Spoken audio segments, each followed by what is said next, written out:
I've included one of my classroom videos to give an in-depth look of how R-squared is calculated. It lends a stronger understanding and insight, though it is an 18-minute video. In it, I reference the 8th and 9th grade test data.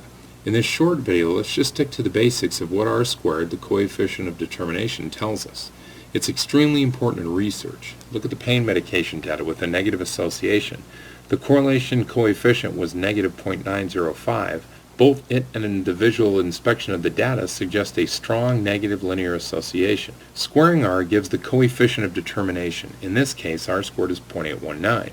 Round this to 82%, and here's what we should learn to say. 82% of the variation in Y is explained by the linear association with X. To be 100%, all the points would have to lie in the LSR line, so 82% is very good, and we always expect some sort of error. Look at the graph. For what X values are you most likely to see a Y value in the 50s, 60s, or 70s? Answer: for smaller X values. Smaller doses of pain medicine are associated with greater pain levels. For what X values would you most likely find a lower Y value? Say a Y value in the 20s. Answer: for higher X values.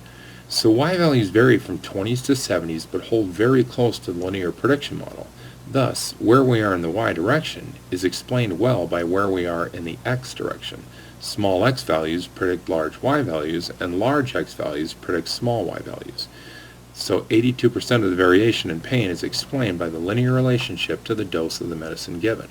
In the previous video, I mentioned that the R-squared value predicting 9th grade final exams in Algebra 1 from an 8th grade test was 0.21 or 21%. I misquoted, it was actually 19%. This means that 19% of the variation in 9th grade test scores was explained by the linear relationship to the 8th grade test score. Once we study experimental design, we will have a strong grasp on cause and effect. If data comes from a well-designed experiment, then we can say 19% of the 9th grade score is caused by the 8th grade test score. But the primary way to establish a causal relationship is through an experiment. Thus, we should not say 19% of y is caused by x. We are merely stating a mathematical association of the variance in the two variables. The pattern could be random chance or due to a lurking variable. So learn the proper phrasing. 19% of the variation in 9th grade test scores is explained by the linear relationship with the 8th grade test result. Returning to the pain and medicine example, however, it did come from a well-designed experiment. Hence, we can say about 82% of the variation in pain level is caused by the dosage of medicine.